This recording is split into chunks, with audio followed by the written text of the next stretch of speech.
Ahí va, jueves 18 de julio. Qué rápido escaló toda la discusión, desde el cantito de los jugadores de la selección, la bronca de algunos franceses y a partir de ahí un funcionario renunciado por decir que Messi tiene que pedir disculpas.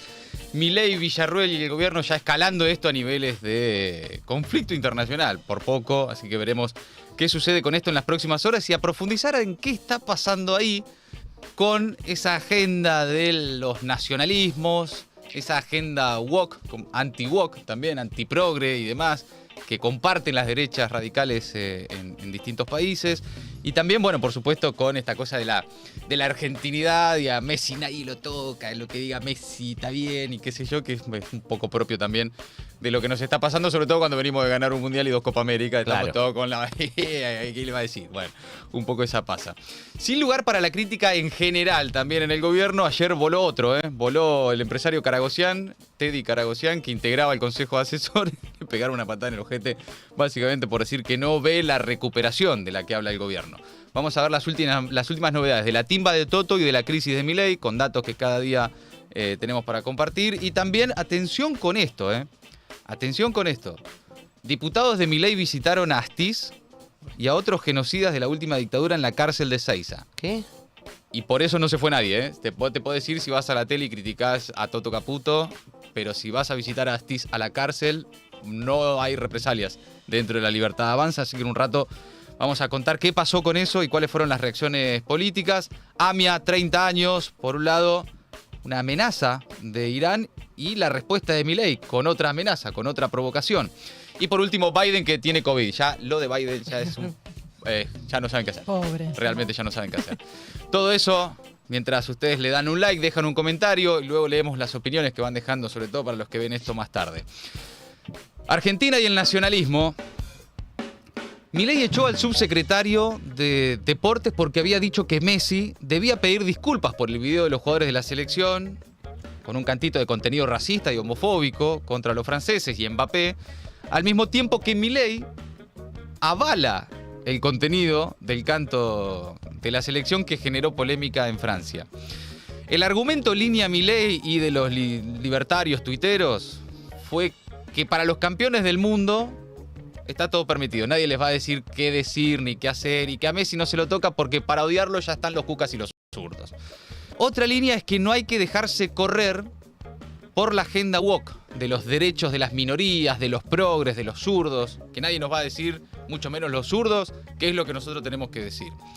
Pero escala cuando esto también conecta, en especial tras el mensaje de la vice, Victoria Villarruel, con los nacionalismos, lo lleva a una discusión entre países y muestra cómo las derechas del mundo incorporan con intensidad esa línea y el desafío que tienen también los espacios y corrientes políticas que no son de derecha para no caer en la trampa de ser solamente antinacionalistas por espejo, ¿no? Hay un desafío ahí. Hasta un punto entonces era una canción, la bronca de los jugadores franceses, en particular compañeros de Enzo Fernández en el Chelsea de Inglaterra, las disculpas sinceras de Enzo, las presentaciones que la Federación de Fútbol francés hace en la FIFA, contra la AFA, etc. Pero todo se fue al carajo muy rápidamente, como suelen suceder en las discusiones últimamente, y a esta altura, ¿qué dice la canción? ¿Qué tienen que hacer o decir los jugadores? Ya es una anécdota. Está claro que se escuchó y se corrió la bola. Sí. Eso me parece que no quedan dudas. Esto escaló demasiado en una batalla cultural permanente y agotadora en la que vive la Argentina y el mundo. Repasemos cómo se dieron los hechos de ayer. Primero, todo esto surge de una declaración al paso del subsecretario de Deportes, Julio Garro, que andaba de gira mediática promocionando las sociedades anónimas deportivas en el fútbol argentino, lo contábamos ayer en Maldita Suerte, opinó en una nota con O'Donnell que tanto Chiquitapia como Messi tienen que disculparse por los cantitos de los jugadores que generaron repudio en Francia. Creo que el capitán de la selección debe salir también a pedir las disculpas de ese caso, lo mismo que el presidente de la AFA, creo que corresponde. Y coincido con vos, es algo que nos deja como país mal parados con tanta gloria, pero bueno. Bueno, claramente, ustedes lo escucharon, dice, el capitán de la selección debe salir a pedir disculpas, lo mismo que el presidente de la AFA. Claro, le quiso tirar tierra al Chiquitapia y al paso la ligó Messi. Nos deja como país mal parados después de tanta gloria. Eso lo dijo a las 8:29 en Urbana Play con María O'Donnell. A las 12 del mediodía, 12:12, tuitea: Desmiento categóricamente que haya solicitado a Messi que pida disculpas. Pero, sería una falta de respeto a quien nos honra permanentemente con su calidad humana y deportiva. Julio, está el recorte por todas las redes. Exactamente. Julio. En el que claramente había dicho que el capitán de la selección tenía que pedir disculpas. ¿Qué pasó? Que en esas horas, desde las 8:30 hasta las 12, el lío ya estaba armado. Claro. El lío ya estaba. Igual estamos en un momento en el que está bien haber dicho algo al aire que todo el mundo lo haya visto y después, un rato después, decir, no lo dije. Sí, es espectacular. Pasa. 4 horas después, ¿no? Sí. Ahora, media hora más tarde de ese tuit de Julio Garro, retuitea Milei una cuenta libertaria que dice: todos sabemos lo que el Jabo ama y banca a Messi, incluso desde que era totalmente criticado. Decir que Messi tiene que pedir disculpas a unos europeos colonizadores por una canción que encima dice la verdad es ir totalmente en contra de la ideología del Jabo. Garro tiene que estar afuera ya mismo. Eso lo retuitea Milei. Sí. No solo avala que Garro tiene que renunciar, lo que ya uno veía ahí, el funcionario tenía las horas contadas, sino que lo más increíble es que avala el contenido del cantito que generó polémica. El tuit dice: decir que Messi tiene que pedir disculpas a unos europeos colonizadores por una canción que encima dice la verdad. Está retuiteando también eso. Muchos se quedaron con: le pide la renuncia a Garro por Twitter. No, pero escuchá, mira, también está avalando la canción del Escuchen, corran la bola. Y se supone que Milei va a Francia la semana que viene a presenciar los Juegos Olímpicos. Claro, de los Juegos Olímpicos. En París. Es verdad. No sé si irá. No sé si irá, no sé si va a dar lugar a algún tipo de roce diplomático, quede acá, algún ¿no? comentario previo, es lo que decíamos, ojalá no. Ojalá no. Quede en esa instancia. Ahora, qué vehemencia, cuánta vehemencia tiene Milei, que en su momento no sabía bien si a reclamar o no soberanía o el ejercicio de la soberanía sobre Malvinas, ¿no? No, Digo, totalmente. porque ahí puso palabras clave, que son las palabras que se utilizaron en las redes ayer, pero no se condice mucho con una postura sobre un reclamo tan básico como es el del ejercicio de soberanía esto en Malvinas. esto lo hemos hablado. Milei no es nacionalista. Nacionalista es Villarruel. Claro. Milei, Claro. al contrario, Milei odia el Estado y por lo tanto lo que el Estado representa. Salvo lo que tiene que ver con lo punitivista, ¿no? Las Fuerzas Armadas, y te hace un desfile con Villarruel, pero no es nacionalista. Claro, aparte, tachar a los franceses de colonialistas, alguien que dice que admira a Margaret Thatcher, claro, por es eso. incongruente. Bueno, ¿qué pasó? Desde el sector de tuiteros libertarios, que son varios, que trabajan coordinadamente y que están bastante bien alimentados a fondos de agencia, la cuenta, por ejemplo, Traductor Te Ama, pidió expulsar ya mismo del gobierno a Garro. Excelente. El Gordo Dan, el famoso Gordo Dan, dice: bueno, ya sabes cómo funciona esto, ¿no? Le dice el Gordo Dan a Garro. Esto en referencia al secretario de Agricultura, recientemente expulsado del gobierno, a quien el mismo tuitero y ahora conductor de un stream libertario le pidiera la renuncia hace un tiempo, luego de que el funcionario le pusiera like a un tuit de Martín Lustó. Así es como se manejan también las cosas hoy en el gobierno. Para quien no lo conoce y lo habrá escuchado mucho en las últimas horas, este es el Gordo Dan hablando ayer en este stream libertario que se llama Carajo sobre lo que había pasado con Garro. Lo único que voy a decir es: si tuviste la suerte de ocupar un cargo, segunda, tercera, cuarta, quinta línea en el gobierno, y tenés tu propia ideología, porque te necesitaban por una cuestión de gestión, porque necesitabas hacer un laburo específico, y vos tenés tu propia ideología, que no es la misma ideología que ganó las elecciones, y que no es la misma ideología que tiene el presidente de la nación, o sea, tu jefe, y cerró un poco el orto, boludo. No es tan difícil. Y porque podés hacer cagadas. ¿Qué haces yendo a lo de O'Donnell, boludo? Para que te meta una trampa así y te tire una bomba atómica con Como el esa. orto. Ese es el Gordo Dan, es parte de este esquema de tuiteros libertarios, funcionarios del gobierno, que, bueno, marcan un poco la línea del día a día, del debate caliente en redes de los libertarios. De hecho, están diciendo que el Gordo Dan además se va a hacer cargo de todas las redes del oficialismo. Bueno, para esa hora el destino del único funcionario netamente del PRO que tenía el gobierno ya parecía marcado. Aunque intentó acomodarla, dijo, capaz que tengo margen. El tipo ya se veía afuera y entonces más tarde dio una entrevista en Radio La Red. Ahí reconoció que efectivamente sí había pedido que Messi y que Chiqui Tapia pidieran disculpas, pero remarcó que fue a criterio personal y no como una bajada institucional del gobierno. ¿Que Messi y Tapia pidan disculpas?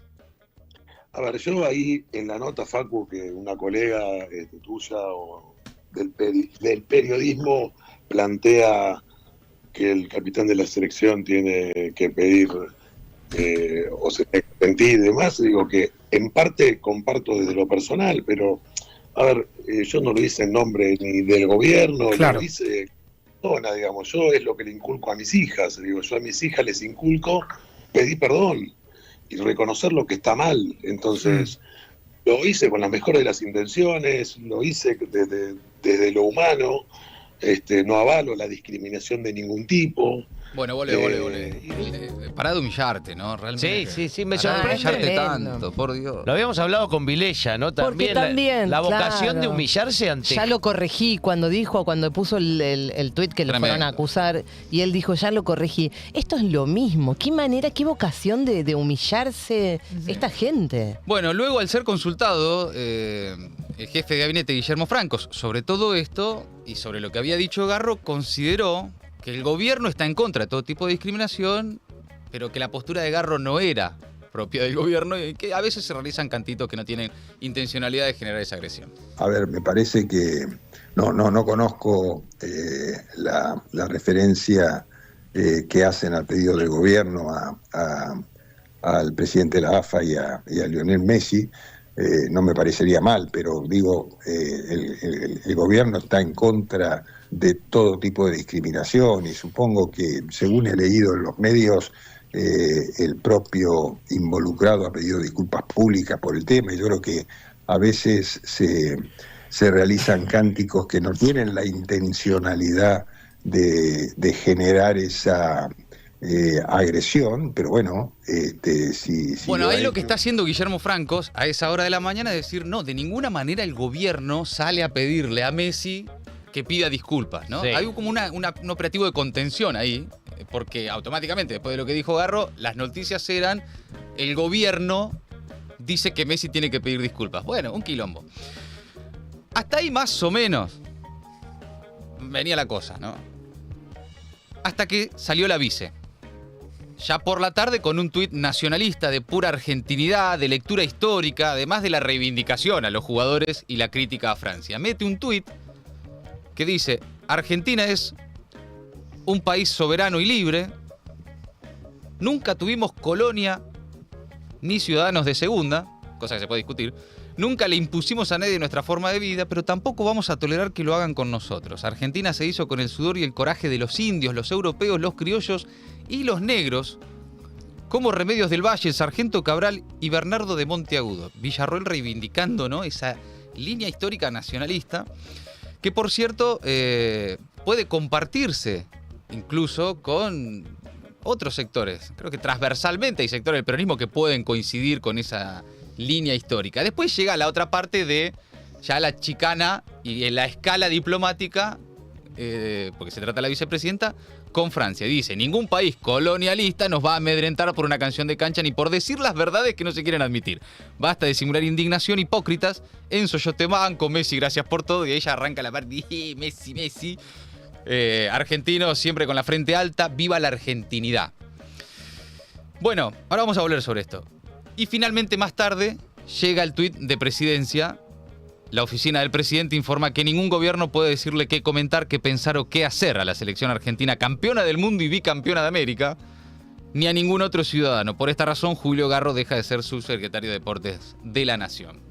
Fíjense ahí las diferencias, por eso es interesante empezar a observar cómo Victoria Villarroel está en una campaña personal, ¿no? Hay un proselitismo personal de su figura, proyectándose incluso internamente en el gobierno, porque ella muestra ahí una línea nacionalista con profundo arraigo ideológico, histórico. Lo de Milei, la oficina del presidente y los tuiteros era más, a Messi nadie le dice lo que tiene que decir. Es una cosa más de, bueno, con la selección no te metas.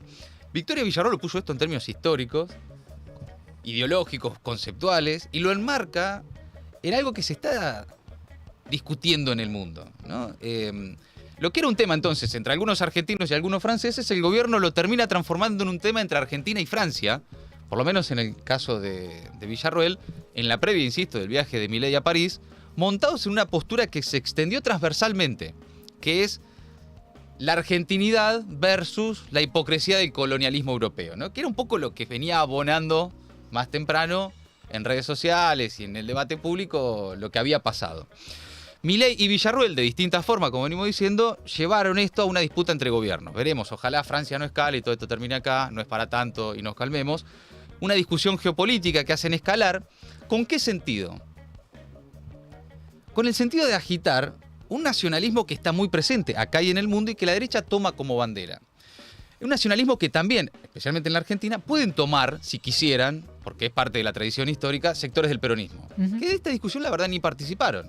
No hubo menciones, no hubo dirigentes políticos del peronismo y teniendo algún tipo de opinión al respecto, de postura sobre este tema. No participaron. Creo que en parte el tuit de Villarruel, si lo dividís en dos, hay una línea con la que, me atrevo a decir, puede coincidir hasta Cristina. Claro. O Guillermo Moreno, o el peronismo, digamos. Después está la otra parte de más el chauvinismo de a mí Exacto. Francia no me va a decir lo que tengo que hacer. Exacto. Pero también hay para advertir ahí qué está pasando, ¿no, Ori? Con los nacionalismos, con las banderas, no solo acá en la Argentina, sino en general con las derechas en el mundo y cómo esa batalla, de alguna forma, Sí. cultural, por lo menos la vienen dando, ¿no? Y no Sí, digo sí, ganando porque es permanente. No, es una bandera de la que se apropió la ultraderecha hace mucho tiempo, Sí. porque hay para debatir sobre la cuestión del nacionalismo. Sí. Nosotros desde el campo progresista lo vemos como algo muchas veces nefasto por el uso, ¿no? Lo funcional que es a veces la cuestión nacionalista para los intereses de la ultraderecha. Claro. En realidad me parece que es más complejo que eso, pero a nivel mundial la ultraderecha se hizo con esa bandera y acá... Bueno, Trump, Trump. Make America Great Again. Totalmente. En lo Francia, mismo. la ultraderecha encabezada por Marine Le Pen y antes de ella su padre también, suele ser una de las reivindicaciones. Después el nacionalismo pasa muchas veces a ser ultranacionalismo, que Claro. también tiene otras características. Una cosa es de reivindicar el sentido de pertenencia y otra cosa es lo que termina haciendo la ultraderecha de esos valores, Claro. digamos, de pertenencia. Pero es interesante, hay un desafío para las izquierdas, para los progresistas, para los campos nacionales y populares, acá en Totalmente. la Argentina, incluso para el peronismo, para encontrar también un lugar. ¿Dónde te parás? Exacto. Porque ser nacionalista no es necesariamente ser de derecha. Exactamente, no entregar esa bandera, Claro. porque hay un Pero se está sentimiento entregando, ¿eh? noble, digamos, en eso de pertenecer y de defender lo propio. Pero Villarruel, además, si me permitís, me Sí. parece que está marcando... Milei es más entreguista que Absolutamente. nacionalista. Claro. Milei Entonces, entrega. Ella me parece que cuando habla, a mí me impactó mucho su mensaje, porque habla cual casi presidenta, ¿no? En esa primera Sí. parte del tuit, donde pone perspectiva histórica. Después medio que hay medio un desmadre, digamos, hacia el final. Pero en eso de reivindicar una perspectiva histórica, me parece que habla cual estadista y que está marcando una diferencia muy fuerte con Milei, que Sí. retuitea todo tipo de mensajes y memes y en su política y su gestión es en definitiva entreguista. Sí, incluso en términos históricos, la línea de Villarruel de reivindicación de criollos, negros, indios y demás, va bastante a contramano de la de Milei, que te reivindica totalmente. todo el tiempo a Julio Argentino Roca. Claro, claro, Entonces, claro. Ahí hay diferencias ideológicas muy sustanciales. Y Villarruel, por cierto, esto ya lo venimos advirtiendo cada vez que puede, proselitismo propio. Exacto. Por la suya, ¿no? Mientras tanto, por la suya. Y después, también para advertir cómo se juega con esto, cuál es el juego, cuál es la batalla cultural, cuál es el debate que permanentemente quieren dar los libertarios, hubo otra línea, también muy identificada con las derechas en el mundo, que es que no hay que dejarse correr con la agenda woke. La agenda woke se escribe woke, W-O-K-E. Viene de wake, de despertar. Lo utilizaban los negros en Estados Unidos en los 40 y en los 50 cuando venían a despertar en una agenda antirracial, ¿no? Wake. La agenda woke hoy es un término que ya se utiliza irónicamente, medio despectivo, como se Sí. puede utilizar acá el progre, ¿no? Esta Claro, cosa, claro. No te comas la agenda progre. que básicamente agendas que van en defensa de las minorías, antirraciales, etcétera, ¿no? Eso la derecha lo toma como no nos vamos a dejar correr, ya está, basta de lo políticamente correcto. No nos vamos a dejar correr por estos zurdos progres y etcétera, ¿no?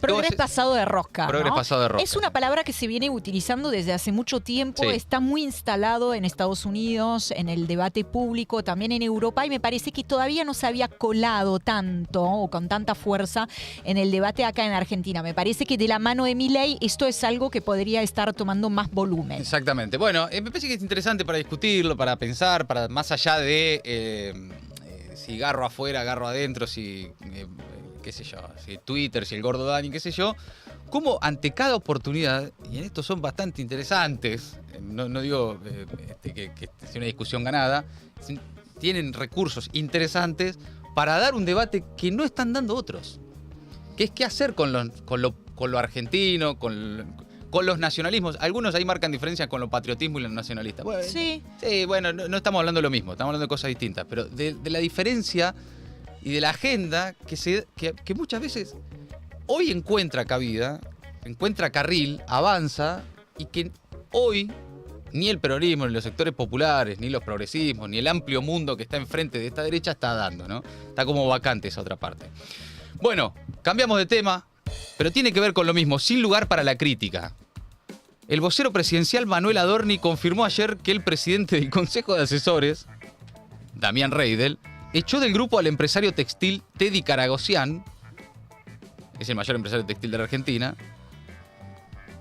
Básicamente lo hizo luego de que el empresario dijera en una entrevista el día anterior en La Nación Más que no veía una recuperación en la economía. Escucha.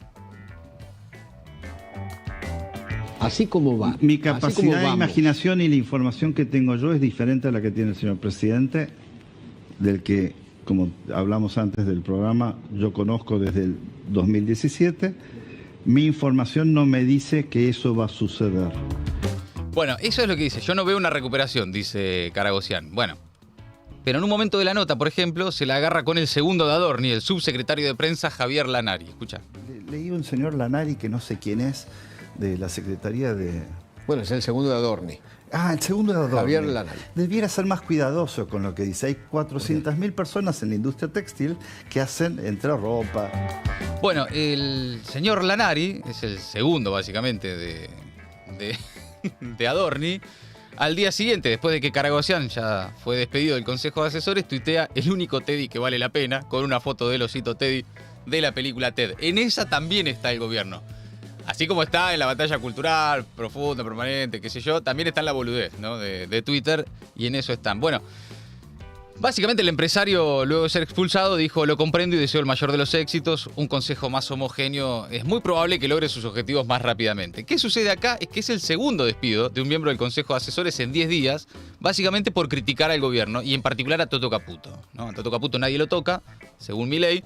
Previamente había sido apartado el economista Fausto Espotorno, ¿se acuerdan? Luego de que también fue a TN y mostró algunas dudas y algunas críticas al Dijo anuncio que de Caputo. Toto Caputo no estuvo bien con esa conferencia desastrosa que dio. Sí, y con el traspaso de la deuda del Banco Central al Tesoro, y bueno, voló Espotorno. Y no es el primero, ya son varios los que se van del gobierno cuando muestran públicamente alguna crítica. Por cierto, si vas a ser parte del Consejo de Asesores Sí. del presidente, Tampoco está tampoco bueno está que decirlo, te vas a la tele decirlo así. públicamente, Y la verdad que decírselo son en una medio boludos. reunión. La verdad, Sí. yo ahí Sí, estoy sí. un poco de acuerdo. Decir, dale, no me vengas a mojar la oreja. Totalmente, totalmente. Bueno, pasemos ahora a la timba de Toto. En la timba de Toto Caputo se cortó la racha. Atención, se profundizó la caída de las acciones y bonos mientras volvieron a subir los dólares financieros. Epa. Que poco duró. Los dólares rebotaron, el blue se fue a 1.455, el riesgo país siguió subiendo, los financieros superaron los 1.300, los bonos cayeron 1% y las acciones más de 5%. Mientras tanto, y por eso aumenta la incertidumbre, en 3 días las reservas del Banco Central cayeron casi 600 millones de dólares. Cuenta Sebastián Premisi en El Destape, que es la consecuencia de la estrategia oficial para intervenir en el segmento financiero del contado con liqui, el llamado dólar fuga. El nuevo esquema cambiario, anunciado a las apuradas por Milei y explicado a los tumbos por Caputo desde su cuenta de Twitter, apenas logró reducir las cotizaciones del contado con liqui, aunque cosechó un sostenido descenso de las acciones de empresas privadas en Wall Street, como así también el valor de los bonos soberanos. El miércoles, ayer, el riesgo país quedó ubicado por encima de los 1.590 puntos.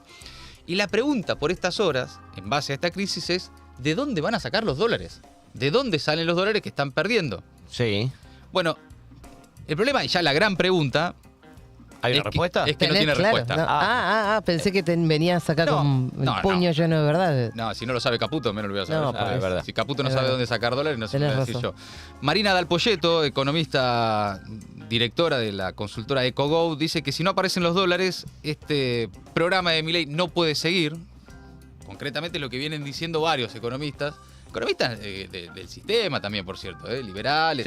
Sí. Te hago una consulta. Sí. O sea, ¿hay posibilidades de que haya un as en la manga, es decir, que estén negociando algo, no sé, con algún organismo, el FMI o quien sea, para que esa guita llegue? No, mira, ¿de dónde aparecerían los dólares? Bueno, hoy lo más rápido sería del sector agroexportador, que liquide la cosecha. Toda esta movida de los últimos días era un poco para obligar al sector agroexportador a que liquide porque si no pierde plata.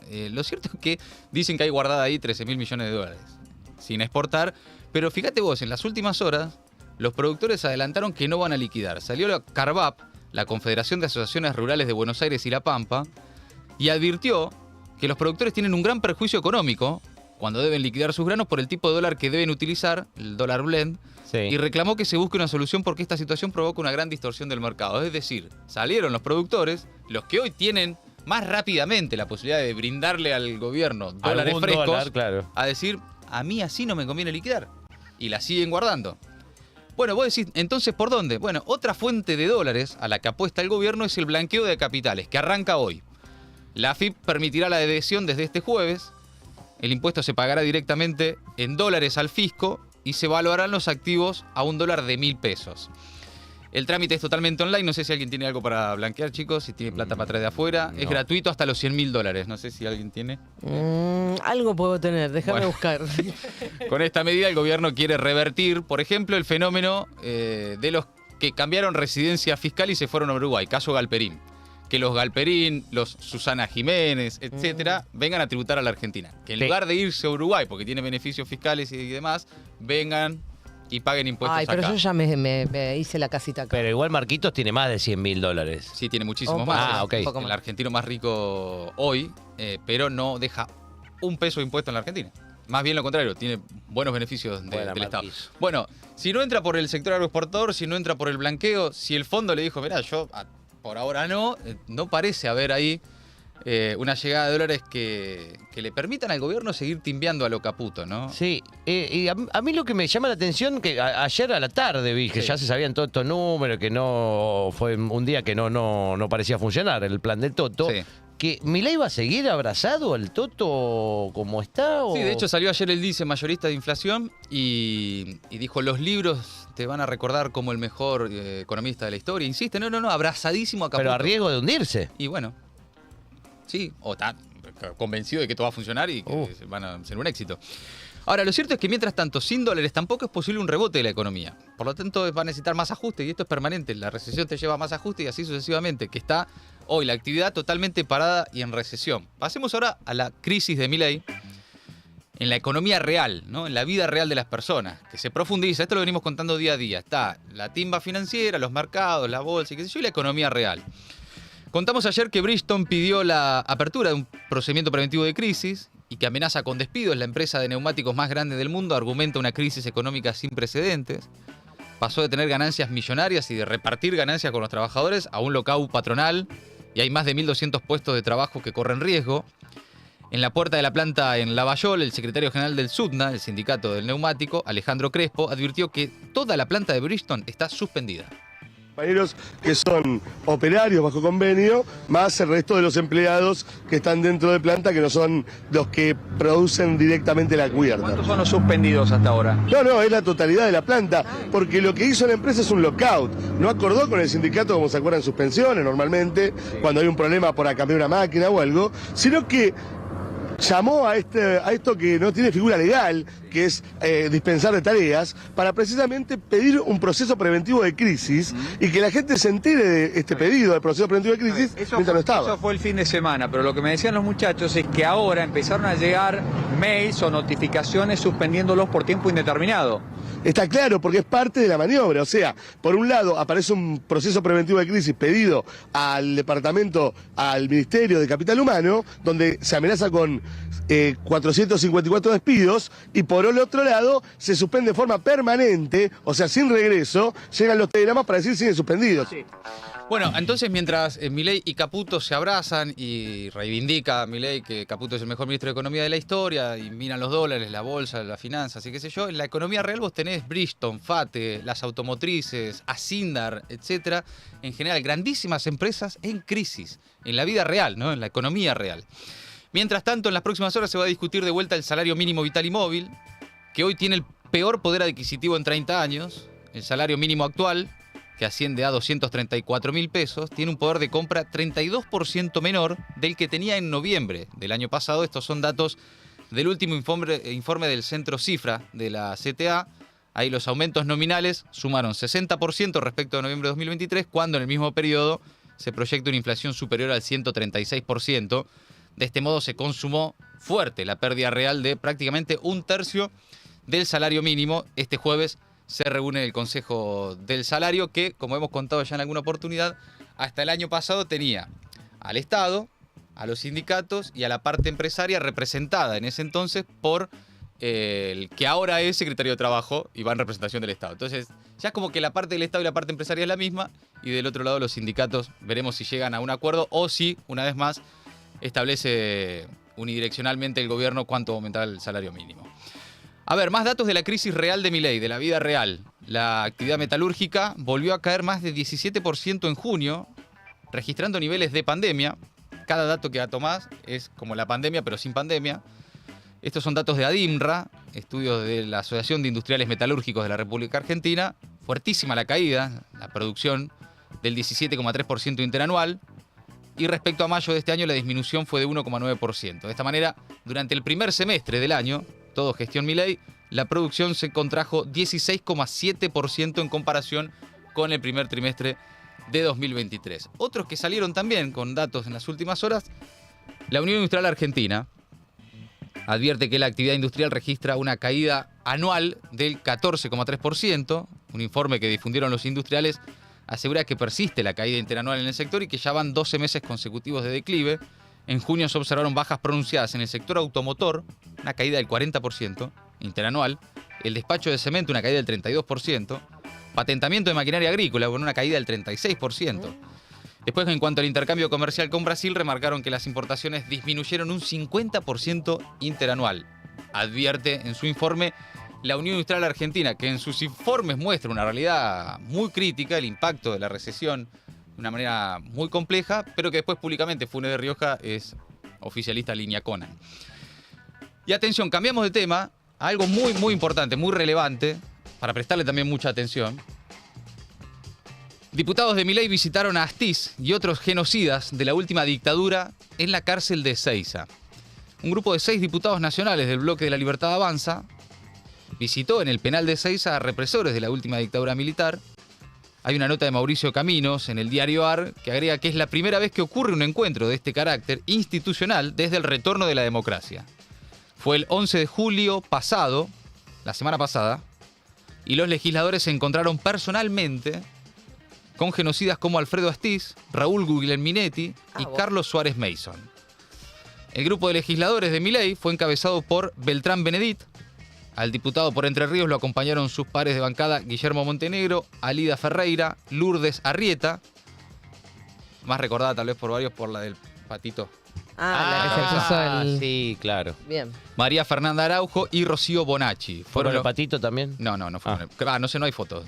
Salvo que haya ido con el patito a ver a Astiz, pero no lo tengo claro. Fueron los que aceptaron porque el convite en realidad se había extendido a toda la bancada, a los 38 miembros, incluido al propio Martín Menem, el titular de la Cámara Baja, que hay que ver si avaló o no la visita de los diputados libertarios a Ezeiza. Ahora vamos a meternos en ese punto. Y si los que no fueron por una cuestión de agenda o porque dijeron, me parece mucho. Vamos a ver.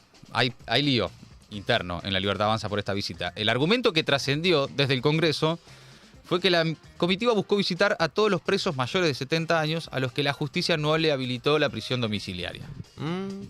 El objetivo fue tomar conocimiento sobre cómo están viviendo todos los presos más 70, aclaró una importante fuente libertaria de la Cámara Baja al diario AR.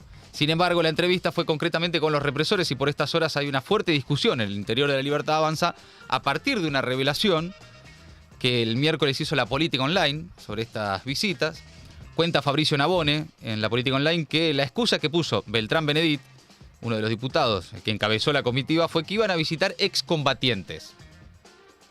Sin embargo, en el grupo hubo servicios civiles que integraron patotas, ex policías y el mismo Astiz, que estuvo en Malvinas, pero que se rindió el 26 de abril sin disparar un solo tiro. Digamos, no es un ex combatiente, en el caso de Astiz. Se desconoce por qué los diputados no emitieron ningún comunicado por ahora. Supuestamente hubo malestar en el mismo bloque, aunque ningún libertario hace, dicen, nada sin permiso de Martín Menem, que se desempeña como el verdadero presidente del bloque libertario. Y medio mano derecha de Cari, ¿no? Sí, de Karina, pleno, Karina Milei. De hecho, los diputados tienen prohibido presentar proyectos ni participar de actividades sin consultar previamente a Menem, cuenta ahí en la política online. Tampoco pueden presentar expedientes por fuera de la agenda que marcan las autoridades. Es decir, sería muy raro pensar que se mandaron solo por su cuenta sin que nadie lo supiera. La Libertad Avanza. Difícilmente el presidente de la Cámara de Diputados no estaba al tanto del encuentro con genocidas, dice la nota de la política online de Fabricio Navone. En Clarín, Jazmín Bulorini sobre el mismo tema escribe que si bien en la Libertad Avanza reconocen la bronca que generó la situación y aclaran que Martín Menem no estaba al tanto de la visita, señalan que es un tema personal de quienes fueron y que no habrá comunicado el espacio, al menos por ahora. Es grave, ¿eh? Esto es verdaderamente grave. No piden la renuncia. Gordo Dan no dijo nada. Acá no salió nadie a pedir renuncia de nadie. ¿El Piti? Es más grave ir a la tele a criticar a Caputo que ir a Ezeiza a visitar a Astiz. Sí, en términos de a quién le pedís la renuncia. Te indigna mucho más un economista en la tele diciendo que no ve crecimiento económico que 6 diputados, es decir, parte de la Libertad Avanza de manera institucional, visitando a represores como Astiz en el penal de Ezeiza. Sí, enmarcado además en cuestiones muy concretas, que es el avance, o mejor dicho, el retroceso de las políticas de derechos humanos. Sin duda. En cuestiones, claro, en cuestiones muy concretas. Y bueno, Messi tiene que saber pedir disculpas por visitar a Astiz. Bueno, no creo que escale, no creo que escale en ese lado. Sí. Salió el PJ Nacional y la UCR a repudiar primero el radicalismo. La Unión Cívica Radical repudia la visita que realizaron diputados de la Libertad Avanza a un grupo de represores condenados por hechos aberrantes. Deberían tener conciencia que visitar a genocidas y la charla amena con quienes violentaron los derechos más básicos de la ciudadanía es una afrenta a víctimas, familiares y a todo el pueblo argentino que decidió, hace 40 años, vivir en democracia y al amparo de la Constitución. Después salió el peronismo, más tarde, dice el Partido Justicialista Nacional repudia la reunión mantenida por diputados y diputadas nacionales de la Libertad Avanza con militares y miembros de la Fuerza de Seguridad condenados por crímenes de lesa humanidad. Ni olvido ni perdón, memoria, verdad y justicia, dice el PJ, que reafirma su compromiso con las políticas de derechos humanos y reitera su preocupación por la decisión de Milei de entorpecer la búsqueda de niños y niñas apropiadas en la última dictadura militar y quitarle apoyo a la Comisión Nacional por el Derecho a la Identidad. Esto que mencionabas vos, que es parte del contexto en el que se da la visita de los diputados a los genocidas. Salió Guado también en Twitter, Guado de Pedro, recordando ahí que en el año 2000 él, junto a Hijos, como parte de Hijos, repudió en tribunales al genocida Alfredo Astiz para romper con la impunidad. Años después fue condenado a prisión perpetua por secuestrar, torturar y desaparecer personas en los vuelos de la muerte. También dice que hoy esos juicios por crímenes de lesa humanidad son reconocidos en todo el mundo, pero que Milei y Villarroel pretenden deshacer los consensos democráticos de la Argentina. Bueno, la postura también de Miriam Bregman, exdiputada del Frente Izquierda y abogada en casos por delitos de lesa humanidad, dice que la visita los convierte en cómplices del genocidio. Peleamos mucho para que estos secuestradores, torturadores, violadores vayan a la cárcel. Vamos a luchar con todas nuestras fuerzas para que no logren la impunidad de los represores. Bueno, va a haber obviamente, y ya sucedió en las últimas horas, institucionalmente, bloques de la oposición haciendo pedidos de informes para que expliquen estos 6 diputados sus visitas. Y me imagino la próxima sesión en la Cámara de Diputados lo que va a hacer con esos 6 diputados presentes y los muchos que van a tener ahí la posibilidad de intervenir. Ojalá. Para preguntar, para obtener más información y ver qué dicen, cómo explican, ¿no? Que fueron a visitar. Hay unos chats que circulan, pero yo no tengo verificado que sean efectivamente chats de los diputados que en teoría explican por qué fueron, pero no tengo tan claro que es esos chats. Que no sea fake. Exacto. Bueno, cambiamos de tema. AMIA 30 años, en un rato profundizamos fuera del resumen con esto. Con la presencia de Javier Milei y otros 2 presidentes, la AMIA homenajeará a las víctimas y volverá a reclamar justicia a 30 años del atentado. Hoy se cumplen 3 décadas del ataque a la sede de la Mutual Judía, que dejó 85 víctimas fatales y por el cual todavía hoy no hay condenados. El gobierno declaró duelo nacional por el aniversario de la tragedia. Junto al libertario estarán hoy sus pares de Uruguay, Luis Lacalle Pou, a quien Milei recibió ayer en la Casa Rosada, y el de Paraguay también hoy, Santiago Peña. Bueno, Milei respondió a una amenaza que apareció de Irán y respondió con otra provocación. Dijo que no hay matices, solo existe el bien y el mal, dijo el presidente, y ubicó a sectores vinculados al gobierno de Irán, a Hezbollah y Hamas, en el bando del mal. Los acusó de haber ejecutado el bombardeo a la Mutual israelí y defendió el proyecto para juzgar en ausencia a los responsables. No hay nadie razonable que dude que sectores del gobierno fanático de Irán están detrás de estas atrocidades, así como han estado detrás de tantas otras atrocidades de lesa humanidad. Es la misma mano negra que hace poco la justicia argentina terminó de ratificar como responsable de los atentados en nuestra tierra. Para ser claros y que no haya dudas, el terrorismo de ese trágico 7 de octubre es exactamente el mismo terrorismo que nos atacó a nosotros hace 30 años. No es solo una cuestión que afecta a Israel, es desde hace 30 años una amenaza latente para la vida de los argentinos, que tan solo en el último año se cobró 25 vidas argentinas más.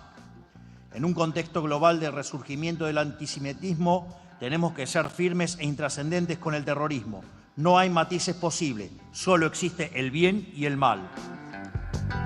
Esa es la respuesta, de alguna forma, de Milei a las amenazas de Irán, que ahora vamos a ir a algo que se publicó en el Tehran Times, pero también Patricia Bullrich, hoy al llegar al acto por los 30 años de AMIA, dijo: a nosotros no nos amenaza nadie, dijo la ministra de Seguridad. A ver. A nosotros no nos amenaza nadie, a la Argentina no la amenaza nadie, porque la que fue amenazada, golpeada, fue la Argentina. Y está absolutamente probado que el atentado se organizó desde la Embajada de Irán en la Argentina. Y eso es algo que implica un crimen de lesa humanidad. Y así como implica un crimen de lesa humanidad, hemos llevado al Parlamento un nuevo programa, un nuevo proyecto, que es el juicio en ausencia. Nos vamos a buscar hasta el último día de sus vidas. ¿Se han tomado medidas extras para la jornada de hoy? Bueno, ahí está, Patricia Bullrich, la ministra de Seguridad. A nosotros no nos amenaza nadie, ¿no? También esta cosa de, bueno, a ver quién es más guapo, ¿no? Sí. Y no es joda esto. Por favor. No es joda. Habló también en la llegada al acto la vicepresidenta Victoria Villarroel, dijo que Argentina no va a tolerar amenazas de ningún otro Estado. A ver.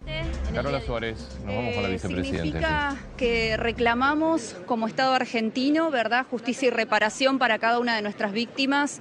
Significa que Argentina es un país que no va a tolerar amenazas de ningún otro Estado, ni va a tolerar que su población esté aterrorizada. Significa que la memoria se ejerce todos los días, no solo el 18 de julio, sino todos los días, porque hay muchas víctimas del terrorismo, tanto en hechos en la República Argentina como en el exterior, y el gobierno del presidente Milei reclama por todas ellas. ¿Argentina va a tomar una respuesta? ¿Va a emitir una respuesta en relación a esa amenaza? Eso debería responderlo la canciller. Y debería responderlo el presidente. No, nuestra preocupación es que los argentinos vivan bien, que logramos poner el país de pie, que vivamos en un país donde realmente los derechos humanos se respeten, la Constitución se respete, el resto corre por cuenta de quienes amenazan. Bueno, ahí está entonces la vice también, la respuesta institucional del gobierno a una publicación en el Tehran Times, uno de los principales voceros de la Revolución Islámica en Irán, que manifestó que el país árabe no olvidará las políticas antiiraníes del gobierno de Javier Milei y que le hará lamentar su enemistad, dice esta publicación. Dice textualmente: Teherán no olvidará las políticas antiiraníes de Buenos Aires, pero Irán ha demostrado que no juega fácilmente en el tablero de ajedrez del enemigo. En el momento adecuado y en la posición adecuada, impondrá su propio juego al enemigo y le hará lamentar su enemistad.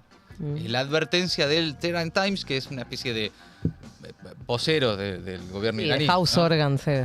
Picante, ¿no? De todas formas, es una respuesta que también, ¿no?, debería generar alguna pregunta alrededor del posicionamiento que ha tomado la Argentina.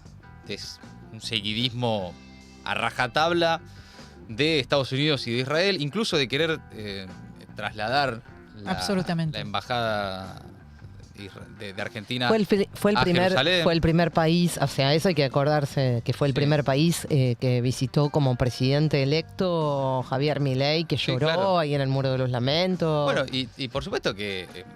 Y estuvo jugando muy fuerte desde un primer momento una geopolítica que es sumamente compleja, ¿no? Y lo venimos diciendo, hay intereses que trascienden, digamos, me parece, el alcance de la Argentina en lo que se está jugando allá en ese tablero. Bueno, ya el ministro de Relaciones Exteriores de Irán condenó el sábado los comentarios infundidos, dice, por el gobierno de Milei por acusar al país de estar involucrado en el atentado a la AMIA y llamó a las autoridades argentinas a evitar declaraciones y acciones hostiles contra Irán, instándolas a no comprometer sus intereses nacionales y las relaciones bilaterales entre ambos países en aras de escenarios ante Irán del eje del mal israelí-estadounidense. corte A, Milei fue y profundizó en esa línea en el día de ayer. Así que bueno, a estar atentos. Mientras tanto, 30 años del atentado a la AMIA, ni un culpable, ni un culpable. Y después vamos a profundizar fuera del resumen con Gaby. ¿Qué pasa con Biden? Joe Biden está para un lunes de catarsis. ¿Qué pasó? Llamémoslo, sé que no es el día, pero hagamos una excepción, lo necesita, acaba de dar positivo a la prueba de COVID-19. Se vio obligado a cancelar un acto de campaña que tenía previsto en Las Vegas. Bueno, COVID-19 no es algo que tengamos muy presente ni en agenda, pero se ve que para el presidente sí. La Casa Blanca asegura que Joe Biden tiene síntomas leves y que pasará su convalecencia en su casa en Delaware. Pero a mal tiempo, buena cara, así dice el dicho, ¿no? Así que el equipo de campaña del actual presidente y también candidato a la reelección aprovechó las circunstancias para levantar fondos. Ajá. Aunque en tono humorístico. A ver, fíjense, este tuit es un hilo. En la realidad de tuit empieza de la manera siguiente: I'm sick. Y todos los que seguimos a Joe Biden nos sorprendimos con esa aseveración. La cuenta oficial de Biden en Twitter que dice simplemente I'm sick, estoy enfermo. La puta madre. Pero también tiene otro sentido, si le siguen más palabras, ¿no? A estas primeras tres. Dice I'm sick, estoy enfermo, o estoy harto, en un segundo tuit, de que Elon Musk y sus amigos ricos intenten comprar estas elecciones, y si estás de acuerdo, colabora aquí, acá. Qué bueno, buen baiteo. Sí, eso se usa mucho hoy en redes, de dejar un comentario, abajo venga el sentido final y original del comentario. Que complete, claro, la idea. Pero, qué sé yo, alguien en Instagram o algún tuitero random, el presidente de Estados Unidos, en un momento en el que se está hablando. Sí, además le acaban de dar positivo en una prueba de COVID y se está hablando y evaluando sus capacidades cognitivas. La verdad es que el primer pensamiento de muchos fue: le hackearon la cuenta. Pero para COVID tiene, o sea, tiene. Tiene COVID. Okay. Tiene COVID. No es un bait de Twitter.